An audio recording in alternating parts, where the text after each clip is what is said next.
Ya, harus dibedakan antara apa yang kita imani dan apa yang wajib kita lakukan. Ya, kalau dicampur adukkan ya jadinya seperti ini tadi. Ya, seperti pembahasan yang nggak selesai-selesai tadi.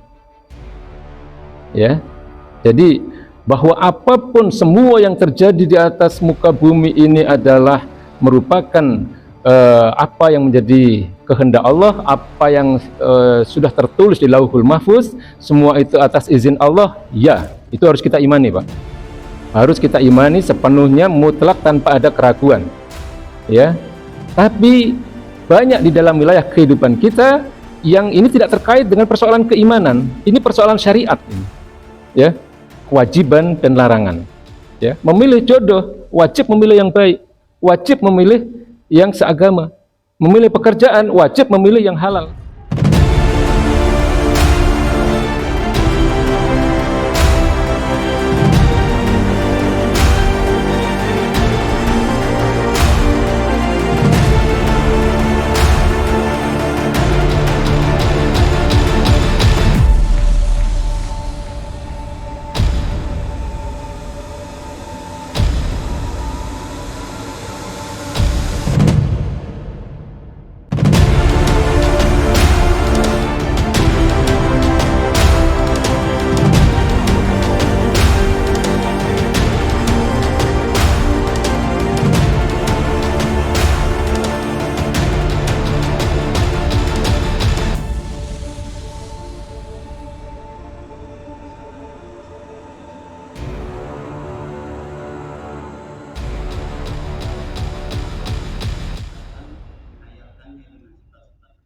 Kemudian yang penting untuk kita pahami di sini juga, ya, apa kemudian konsekuensi dari adanya dua wilayah dalam kehidupan kita ini? Ya, wilayah pertama kita bisa memilih, kita bisa mengontrol, kita bisa berkuasa, ya, untuk memilih. Dan wilayah kedua adalah wilayah di mana kita tidak bisa memilih. Ya, konsekuensinya terhadap pahala dan siksa ini seperti apa? Ya, karena ini kita membahas tentang perbuatan manusia terkait dengan perhitungan amal manusia, terkait dengan hisab, ya, terkait dengan pahala dan siksa. Ya, maka di wilayah pertama ini yang harus kita pahami, Pak. Di wilayah pertama, di mana manusia bisa memilih, di mana manusia berkuasa, ya, di mana manusia bisa mengontrol perbuatannya, di situ manusia akan dihisab di situ. Manusia akan diminta pertanggungjawabannya. Ya, milih agama misalnya akan dihisab itu, Pak. Ya, kenapa kamu memilih selain Islam? Itu akan ditanya nanti. Ya, milih pekerjaan, ini kan pilihan juga itu. Halal atau haram akan ditanya nanti. Milih makanan, ya, makanan yang thayyib atau tidak, ini juga pilihan, akan ditanya nanti. Ngaji atau enggak, ini pilihan, ditanya nanti itu. Ya, belajar Islam atau tidak, itu ditanya nanti. Ada hisabnya. Di sini berlaku ayat famay ya'mal mithqala dzarratin khairan yarah wa may ya'mal mithqala dzarratin syarran yarah. Ya, perbuatan sekecil apapun, sebiji zarah pun, kalau itu perbuatan baik, manusia akan melihat dan dia akan dapat balasannya. Ya, sebaliknya, perbuatan buruk sekecil biji zarah pun, ya, manusia akan dapat balasannya. Semua, Pak, termasuk milih istri, mohon maaf ya, Pak, ya. Milih istri itu nanti juga diminta pertanggungjawabannya itu, ya. Kan istri kan pilihan, Pak. Makanya saya nggak setuju dengan ada ungkapan, ya, ini bukan hadis, bukan apa, ini ungkapan orang-orang, ya, bahwa rezeki, jodoh dan maut itu di tangan Allah. Tidak itu. Jodoh itu pilihan, bukan dari Allah itu. Artinya bahwa Allah sudah tahu pilihan kita, bahwa apapun itu sudah tercatat di Lauhul Mahfuz semuanya, ya, bahwa jodoh kita nanti siapa dan seterusnya. Ya, itu kita yakini kebenarannya, kita imani. Semua Allah sudah tahu, ya, semua atas izin Allah, ya. Dan itu bukan wilayah kita, itu wilayah keimanan, ya. Wilayah kita adalah memilih, menentukan jodoh kita siapa, ya. Wilayah kita adalah melakukan atau melaksanakan kewajiban-kewajiban yang diperintahkan Allah Subhanahu wa taala dan meninggalkan larangan-larangannya. Ya. Jadi nggak benar itu kalau ada, ini artis biasanya ini, Pak, ya. Kan dia bilang ketika dia menikah dengan orang yang tidak seagama, ya, tidak seiman, ya gimana lagi, ini jodoh saya. Allah sudah menakdirkan saya dapat jodoh ini nggak benar, ya, nggak bisa. Dari mana dia tahu kalau Allah menentukan itu jodohnya? Kan kita nggak tahu, Pak. Benar nggak? Yang ada di Lauhul Mahfuz itu nggak ada manusia yang tahu, kecuali kejadian itu sudah terjadi. Ya, kalau kejadian itu belum terjadi kan nggak ada yang tahu kita. Ya, jadi nggak benar itu kalau mengatakan bahwa apapun itu sudah apa namanya menjadi takdir Allah. Jadi orang-orang seperti ini dia tidak bisa membedakan mana hal yang terkait dengan persoalan keimanan dan mana yang terkait dengan kewajiban kita. Ya, harus dibedakan antara apa yang kita imani dan apa yang wajib kita lakukan. Ya, kalau dicampur adukkan ya jadinya seperti ini tadi. Ya, seperti pembahasan yang nggak selesai-selesai tadi. Ya, jadi bahwa apapun semua yang terjadi di atas muka bumi ini adalah merupakan apa yang menjadi kehendak Allah, apa yang sudah tertulis di Lauhul Mahfuz, semua itu atas izin Allah, ya, itu harus kita imani, Pak. Harus kita imani sepenuhnya, mutlak, tanpa ada keraguan. Ya, tapi banyak di dalam wilayah kehidupan kita yang ini tidak terkait dengan persoalan keimanan, ini persoalan syariat ini. Ya, kewajiban dan larangan. Ya, memilih jodoh, wajib memilih yang baik, wajib memilih yang seagama, memilih pekerjaan, wajib memilih yang halal. Ya. Memilih makanan, wajib memilih yang halal dan thayyib. Ya. Jadi jangan dicampur adukkan antara persoalan keimanan dengan persoalan syariat. Ya, jadi antara akidah dan syariat itu dua hal yang berbeda.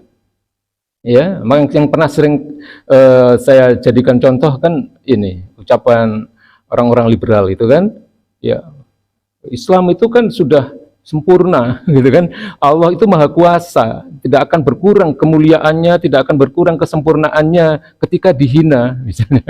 Ya, ketika syariatnya dilecehkan, ketika Qur'annya dilecehkan, nggak akan berkurang itu kemuliaannya dan kesempurnaannya. Iya, memang betul.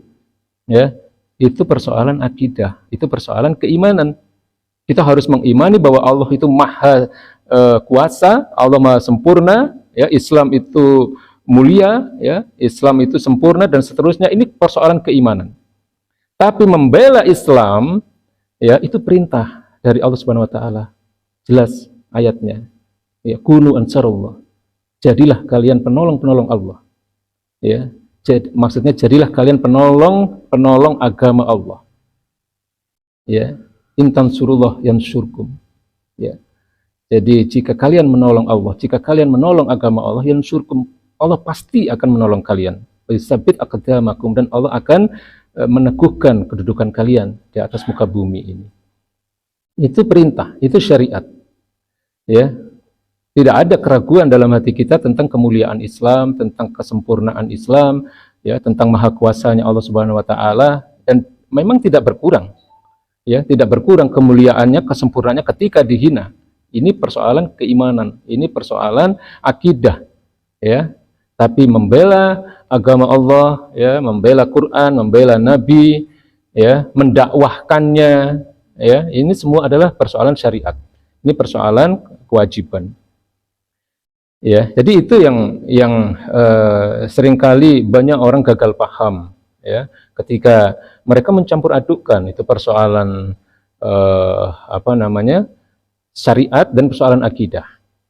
Ya, jadi kita akan dihisap, Pak. Kita akan diminta pertanggungjawaban atas pilihan-pilihan kita di atas muka bumi ini, di dunia ini, semua pilihan kita.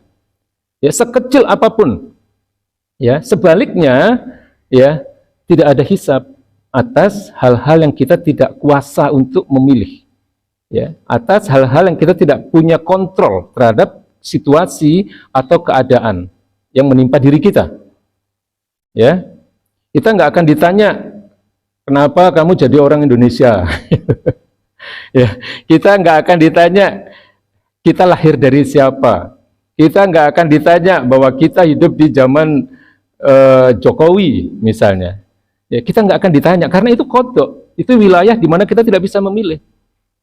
Ya, Kita lahir di zaman, kalau saya lahir di zaman Soekarno. Ya, akhir-akhir masa Soekarno. Di sini ada bapak-bapak yang juga lahir di masa Soekarno, ada adik-adik atau teman-teman kita yang lahir di zaman Soeharto. Ya, itu semua kodok tidak akan diminta pertanggungjawaban, tidak akan dihisap. Ya, kalau boleh memilih kan kita bisa milih di zaman di mana kita bisa hidup dengan orang-orang yang dimuliakan oleh baginda Nabi. Ya, kita juga tidak akan ditanya rambut kita warnanya apa, tinggi kita seberapa, ya, wajah kita seperti apa, nggak akan ditanya, karena itu semua adalah wilayah di mana kita tidak bisa memilih, di mana kita tidak punya kontrol di situ. Atau di dalam bahasa asli dari kitab ini disebut sebagai ad-dairatul lati tusaitiru 'alaiha al-insan. Suatu wilayah dalam kehidupan manusia di mana manusia dikuasai oleh wilayah itu, ya, di mana manusia tidak punya kontrol, di mana manusia tidak bisa memilih atas apa yang menimpa dirinya. Termasuk dengan ketika misalnya Pak ya, misalnya terjadi musibah, ya, di mana kemudian musibah itu menyebabkan kematian seseorang, misalnya yang sering saya berikan contoh, misalnya tentang pengemudi pesawat misalnya, atau pengemudi kapal yang terkena musibah, atau pengemudi bis dan sebagainya, di mana ketika musibah itu atau kecelakaan itu bukan karena kelalaiannya misalnya, ya, tapi memang dia tidak bisa menghindar atas musibah itu atau kejadian itu, insya Allah dia tidak akan diminta pertanggungjawaban di situ, karena itu bukan kehendaknya.